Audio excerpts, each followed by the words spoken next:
So David Fern, Deborah Argentieri and the Bridge of Death. So this is the current Bridge of Death. It's the fortifications, of course, put up behind or outside of Edinburgh Castle, I should say. Again, for the record, never actually been inside the castle since being here homeless since November. And the nightly ring of steel now keeps me out of my evening walk because they're obviously doing stuff, and Fred is under lock and key anyway. So unfortunately my favourite bench in the entire city has been under lock and key for quite a long time. But as previously discussed, this year's lead service is, pardon me, the Royal Air Force. So they're going to think about a lot about drones and drone warfare. And obviously they're going to think about a lot about drones and drone warfare when analysing this construction, because it's an open plan stadium. There's lots of seats. It's open in terms of, if you think about its position on the map, it's an open space, and so an enterprising drone pilot could get in here and do all sorts of things. But they're not going to, though, because we're in the land of the Celts, and it'll get blown out of the sky if you get anywhere near it. But we're more interested in Birmingham. So Fern has made all kinds of claims, along with his partner in crime, who's going to be arrested at some point. But for obviously physical safety, compared to a property where I was going to get stabbed to death by various people in the locality, all sorts of crooks and criminals and cranks running around the organisation. And if you're trying to report things under the serious misconduct policy, you may need to be in a safe location, and you may need an intermediary via the police. Because obviously we're talking about criminal proceedings, getting the police involved is probably quite a sensible idea. But again, if you're having a crook saying, well, my policy is not to arrest myself, then possibly someone may want to intervene.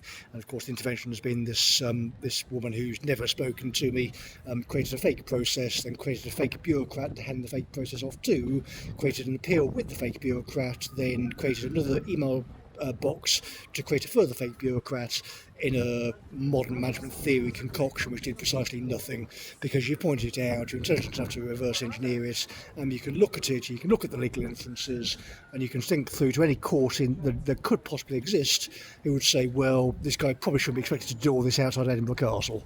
The fact that we've managed to do this is totally irrelevant. The fact that the capabilities of the people you're employing are far and above the bureaucrats who've been quote-unquote managing them is irrelevant. Proper legal proceedings will be undertaken. You will discuss pounds and pence compensation for me and my family with solicitors. You'll also do so with my colleagues who've been attacked by similar morons. People like Fern, Southall, all the people who've been sucking off central government money can be stopped sucking, and they can be removed from the department, demoted, removed, whatever happens to be. So these people are not pretending to run a serious enterprise.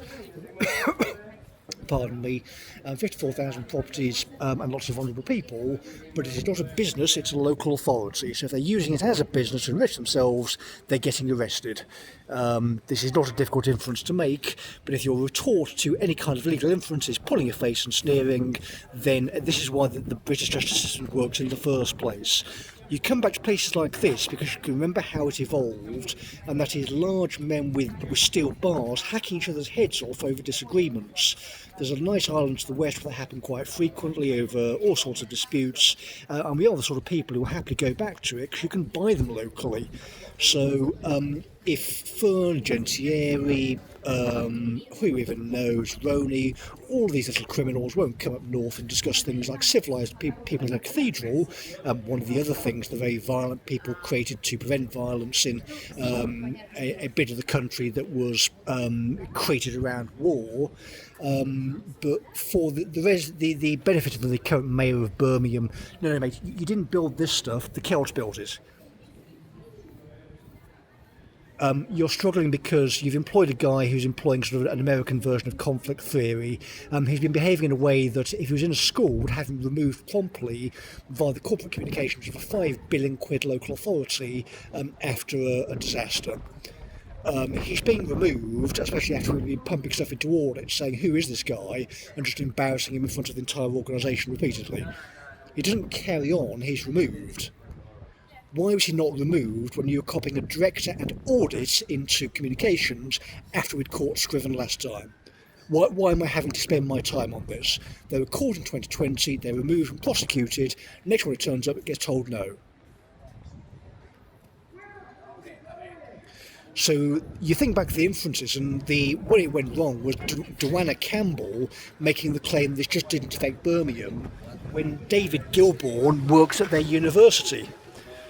So if the person responsible, and by the way responsible, this guy's entire role is to exist in a third tier university, pump out the third edition of a book which is full of deliberate deception.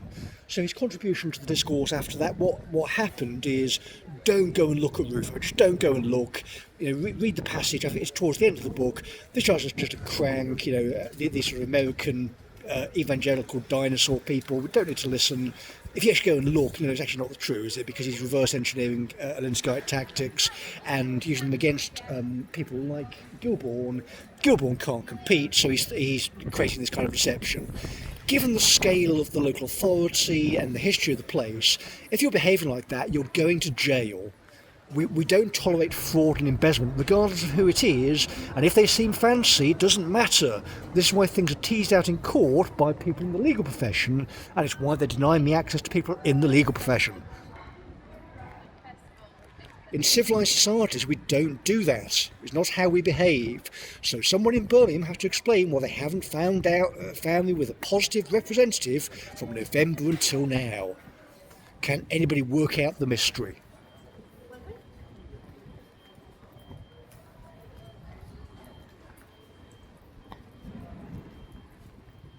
The benefit, once again, for the idiots still not getting it is when you're leaving chains of witness statements in databases, these are the same as written recordings. In fact, they're even better. You've got MAC addresses, time, dates, locations.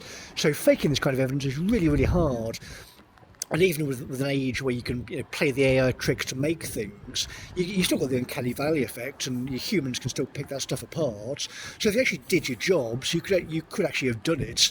But because you've been so dishonest from November until now, you're all going to prison or worse, aren't you?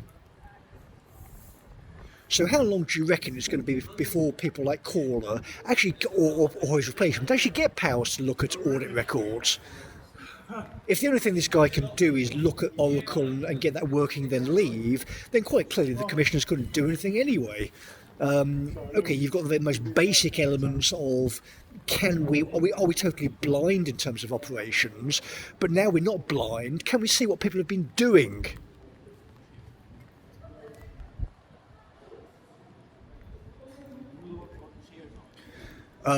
So you forget who you haven't mentioned.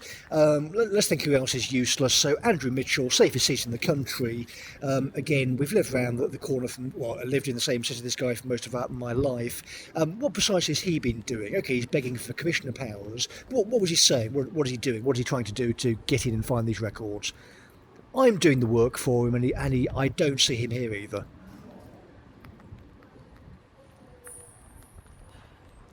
It is totally inappropriate for our leadership class to be ignoring this kind of stuff in that kind of city.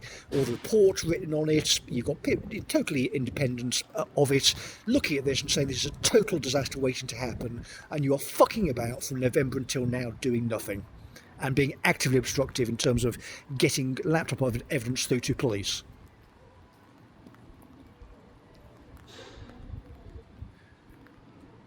I would put to you this kind of sound coming through your laptop under the previous version of the old guy would have chilled the blood of people hearing it.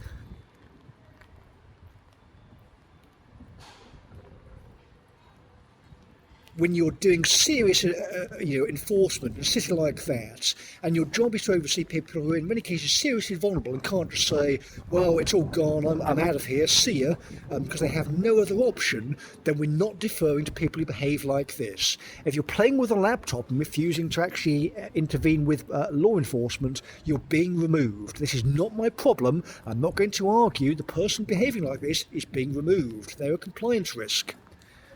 The people who said nothing when the meeting lockouts were happening is being removed. They're a compliance risk. People in compliance departments who say nothing are compliance risks.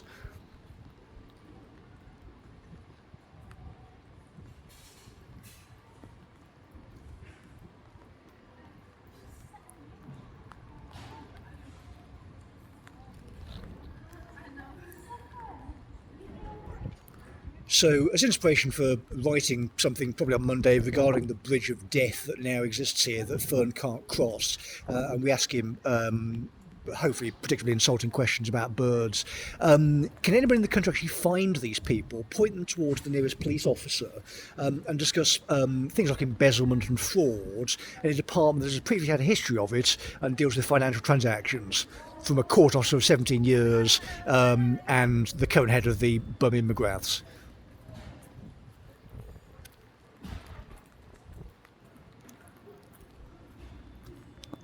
The vast majority of people hearing this proposition would not argue with it, I assure you. So it's now Friday. We'll give them midday till tomorrow. Get a thorough ask. Get a police officer from the local police station to knock on my door. We have a conversation about various matters in that city and the current whereabouts of its managing director.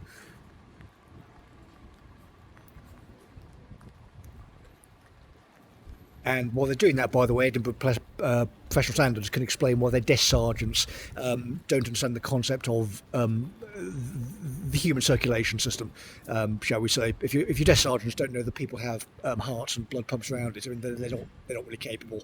We don't really know what happened to Edinburgh Police. They sort of imploded last year and decided that crime wasn't for them either. So we've been just sitting there saying to their standards people, well, can we report crime here? And the answer appears to be no. So this explains the stall up. But it is every level. You're faced with somebody who is self-serving or corrupt. The end result is I'm going to behave in a self-serving and corrupt manner, and another day rolls around.